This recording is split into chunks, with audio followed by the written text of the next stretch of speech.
Bonjour à tous et bienvenue pour cette analyse du DAX. Ma dernière analyse date du 2 août, puis je suis parti en vacances. Donc en fait je n'ai pas ouvert un graphique ni allumé l'ordinateur depuis le 2 août. Donc c'est aujourd'hui la première fois depuis début août que je regarde un graphique. Donc je vais le découvrir un petit peu en même temps que vous. Bon là je suis revenu chez moi quelques jours et je repars aussitôt, donc je pars du principe qu'au mois d'août je ne trade pas, car j'ai besoin de m'immerger un petit peu dans les marchés, donc je préfère attendre la rentrée de septembre pour m'y remettre à fond. Donc là je fais juste une petite mise à jour donc du coup de l'analyse et voir un petit peu ce qui s'est passé depuis la dernière analyse. Donc on peut voir que en trimestriel, pour l'instant on est toujours haussier. On voit que on est en train de travailler là les plus hauts du trimestre précédent. Donc moi j'aime bien que après ça en clôture on les casse. Donc pour l'instant c'est pas encore d'actualité, on verra bien à la fin du trimestre si on est au-dessus ou en dessous. Mais bon, on n'y est pas encore, puisqu'on commence juste le nouveau trimestre. Donc pour l'instant, des bougies vertes, donc a priori toujours haussier, on a quand même fait un petit peu un plus haut, on est revenu tester le plus haut du trimestre précédent, on va voir. Pour l'instant, ça ne nous dit pas grand chose de plus. En mensuel, par contre, on est bien vert. Je me souviens que sur l'analyse que j'avais fait début août, on venait juste de clôturer le mensuel, donc on était juste ici, là à la clôture, et donc j'avais dit que cette étoile du soir, entre guillemets, parce que pour que ce soit une étoile du soir, il faut qu'elle soit validée, ce qui n'est pas le cas ici, et j'avais donc dit, comme je le dis souvent, que pour moi c'était pas nécessairement un signal baissier, que ça ne serait baissier que si on cassait les plus bas, et que je le voyais plutôt comme une tentative des acheteurs de faire des nouveaux plus hauts, qui pour l'instant, tentative qui avait été repoussée par les vendeurs, mais que absolument rien n'interdisait aux acheteurs de tenter une nouvelle percée. Et que comme je dis toujours, je le vois toujours comme un coup de machette dans la jungle et une brèche ouverte pour que les prix puissent s'y engouffrer. Ce qui va un petit peu à l'encontre de la tendance générale et de ce que l'on explique habituellement sur les chandeliers japonais. Donc pour l'instant, en mensuel, on est bien vert. Donc le mois est plutôt haussier. On n'a pas encore retenté les plus hauts des mois précédents, mais on est bien au-dessus de la clôture donc du mois de juin, et on est en train de travailler donc le plus haut du mois de juin, qui est également le plus haut trimestriel dont je viens juste de parler. On voit que le niveau des 12 884 dont je parle depuis longtemps, on le verra mieux en journalier, qui est donc le niveau, la mèche mensuelle du mois de décembre 2019, ainsi que la mèche du mois de janvier, qui pour moi est un niveau barrière. En dessous, on peut repartir à la baisse, et au-dessus, on repartirait à l'assaut des plus hauts historiques. Donc on voit que c'est ce niveau pour l'instant qui bloque bien, qui a bloqué déjà depuis le mois de juin, tentative de percée, réintégration, on revient le tester de nouveau, donc on verra bien ce que le marché décide de faire. Donc mensuel, bougie verte, on est au-dessus de l'ouverture et de la clôture du mois de juillet, donc pour moi pas mal haussier. Je passe en hebdo, je ne sais pas si ça va nous donner des informations pertinentes. Bon, pas tant que ça, donc on est toujours dans la bougie témoin hebdomadaire, ici en rose. On voit bien qu'on a tenté de le percer, on est revenu, mais ça je pense que je l'avais déjà bien commenté sur l'analyse précédente, puisque c'est voilà 27 juillet, donc c'était la fin de cette semaine-là que j'ai dû faire voilà, je l'ai fait, on était exactement ici lors de la précédente analyse, où j'avais donc expliqué que l'on était également sur le milieu du range formé par cette bougie hebdomadaire, et que l'on pouvait très bien rebondir à la hausse, comme partir à la baisse. J'avais deux scénarios, un haussier et un baissier. C'est le haussier pour l'instant qui s'est réalisé. Je rappelle également que j'avais noté ce niveau là des 12 774,5 ou des 12 775, on va pas chipoter, comme un niveau important, puisque c'était vraiment le bas de cette étoile, et qui pouvait par la suite jouer donc un niveau important, qui avait freiné un petit peu les prix, je crois, déjà la dernière semaine de juillet, et qui, je vois là en hebdo, a bloqué également sur la première semaine d'août. Voilà, donc pour l'instant je vois pas grand chose de plus qui me saute aux yeux. Peut-être que l'on peut rajouter une droite de tendance ici. Bon, ben, une petite droite, mais voilà, rien de bien particulier. Aussi quand même ce niveau des 12 884, donc des 12 880, 13 000, voilà, qui, comme je l'ai souvent répété, est un niveau très important. On voit bien que ce sont toutes les mèches ici, et voilà, et qui pour moi est un niveau très important. Donc on voit bien qu'on l'a cassé. Ici, on est allé tester un niveau sans atteindre ce niveau-ci. On s'est arrêté sur les mèches ici, semble-t-il. Voilà, les mèches, le plus bas ici. Bon, pour moi, c'était pas un niveau très important, mais en tout cas, les prix se sont arrêtés là. 13 320, voilà. Et je rappelle que l'oblique, je viens de la dessiner en utilisant ce point, donc bien sûr, elle n'était pas là. Et donc, ce niveau a renvoyé les prix donc vers le bas et réintégré la bougie témoin hebdo. Donc là, on voit bien que ce niveau-là voilà, a été réintégré, on a retesté. Pour l'instant, on est légèrement en dessous. Voilà, on est vraiment en train de travailler cette zone, et on verra ce qu'il en advient. Donc en journalier, donc on était au 31, voilà, ici. Donc ça, c'était le vendredi, donc j'ai fait l'analyse le week-end. Donc on était ici. Je crois me souvenir que j'avais ce niveau des 12 280 ici, donc qui servait un petit peu de barrière également entre la hausse et la baisse. Et si je me souviens bien, j'avais un scénario haussier si jamais ce niveau là tenait pour repartir là, et si on cassait le niveau, et en particulier le plus bas ici, je pense, et bien que je repassais baissier pour aller chercher les niveaux bien sûr en dessous. Donc en journalier, qu'est-ce qu'on voit, donc les bougies témoins que je laisse, cette bougie témoin ici, alors celle-ci je crois que je la rajouterai après. Donc cette bougie témoin ici que j'avais toujours laissée parce qu'elle me semblait toujours pertinente. Bon, on voit qu'elle est toujours à peu près travaillée.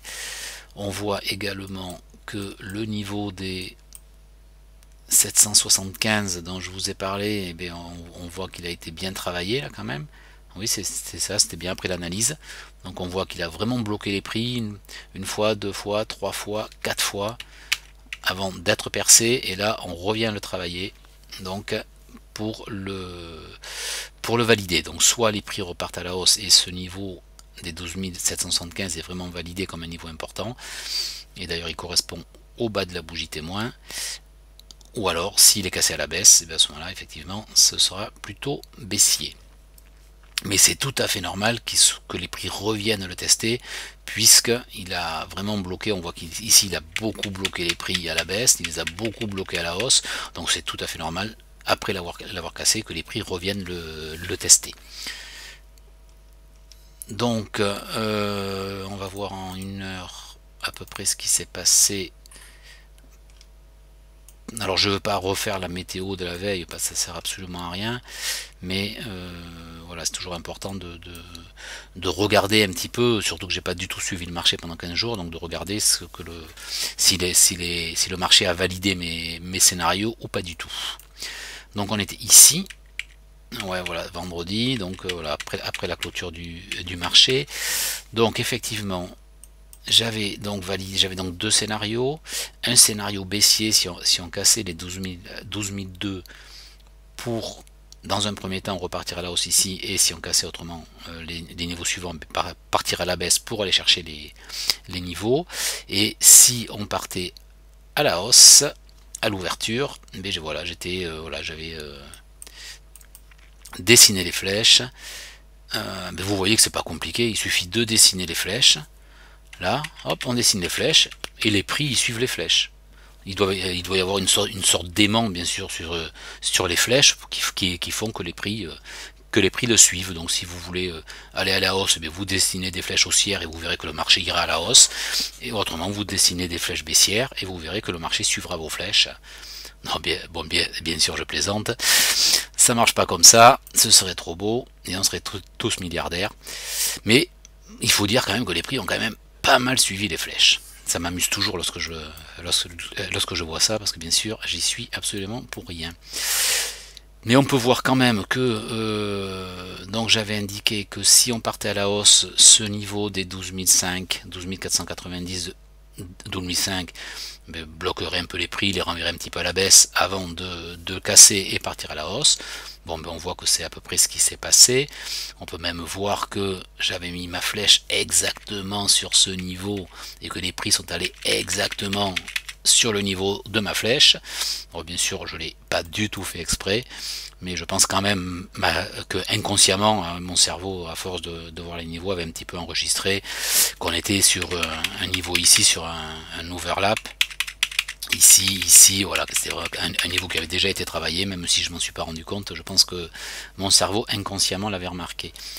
Car c'est quand même assez souvent lorsque je trace les flèches que les prix viennent sur les niveaux, donc je pense qu'il doit y avoir quelque chose comme ça, parce que je vous avoue que je l'ai fait tout à fait au hasard.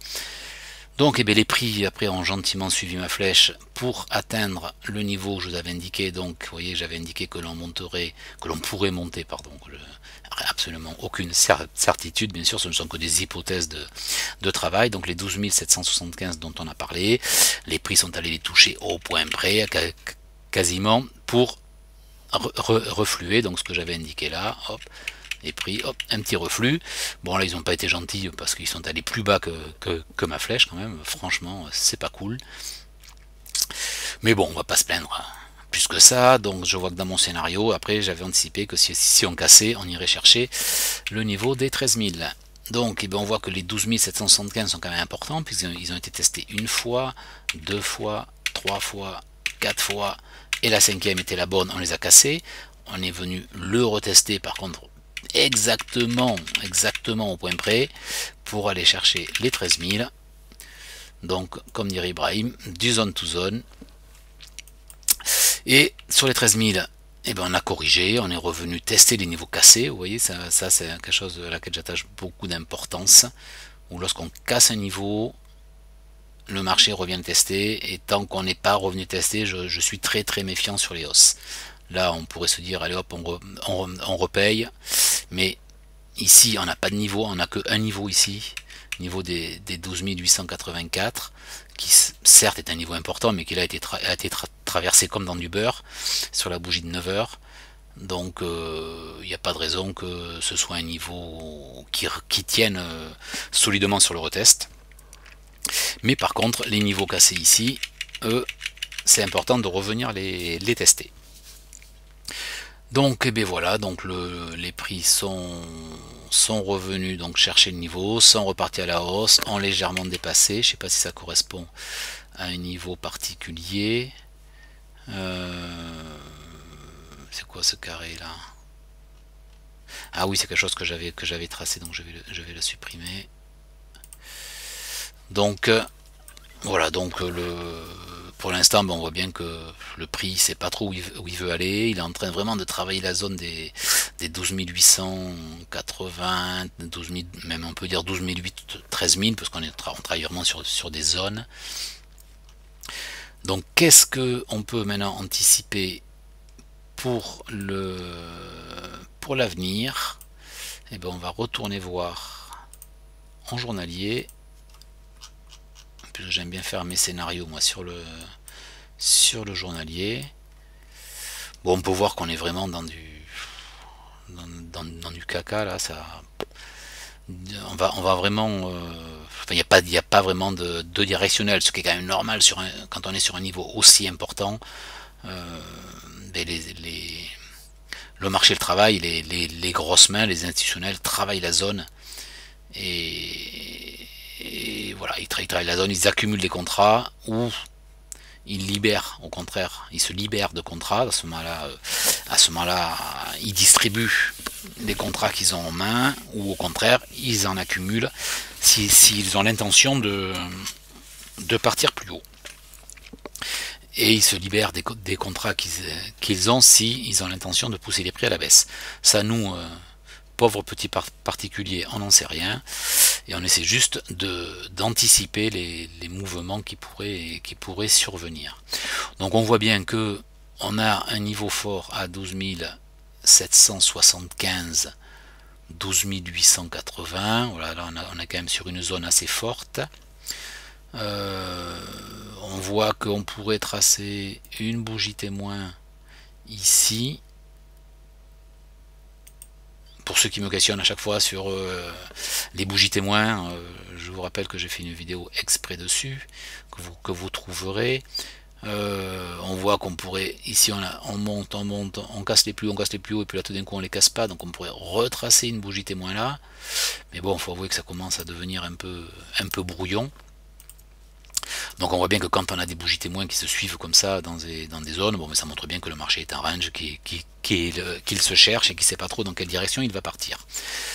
Donc si on dézoome un petit peu, de manière à éliminer un petit peu le bruit, donc on voit que on a cassé le niveau des 12 880, on est venu le réintégrer, on est venu chercher un autre niveau fort. Vous voyez que moi, pour ceux qui suivent mes vidéos depuis le début, vous savez que j'ai des codes couleurs, que mes niveaux en vert sont des niveaux trimestriels ou mensuels, que mes niveaux en rouge sont des niveaux daily. Voilà, donc là on voit bien qu'on est revenu chercher un niveau mensuel au moins. Donc on est reparti. Bon, là on travaille la zone, j'ai aucun biais, ni haussier ni baissier. Tout ce qu'on peut noter quand même, c'est qu'on a quand même pas mal de résistance au-dessus de la tête. Donc on a quand même des gros niveaux au-dessus de la tête. Donc une baisse forte vraiment n'est pas à exclure, surtout si la macroéconomie avec le Covid continue à se dégrader comme c'est actuellement le cas, ou en tout cas où il n'y a pas de solution. Voilà, c'est une grosse baisse n'est vraiment pas à exclure. Si on dézoome un peu, on voit qu'en gros niveau, on a ce niveau-là, donc 13 380 qui correspond à peu près, donc qui correspond aux mèches ici, là, à toutes les mèches, et surtout au gap de rupture, donc du mois de février, qui a plongé les marchés dans une énorme baisse, dans la plus grosse baisse jamais vue. Donc pareil, si on vient chercher ces niveaux-là, je pense qu'il va y avoir pas mal de vendeurs qui vont être prêts à le défendre.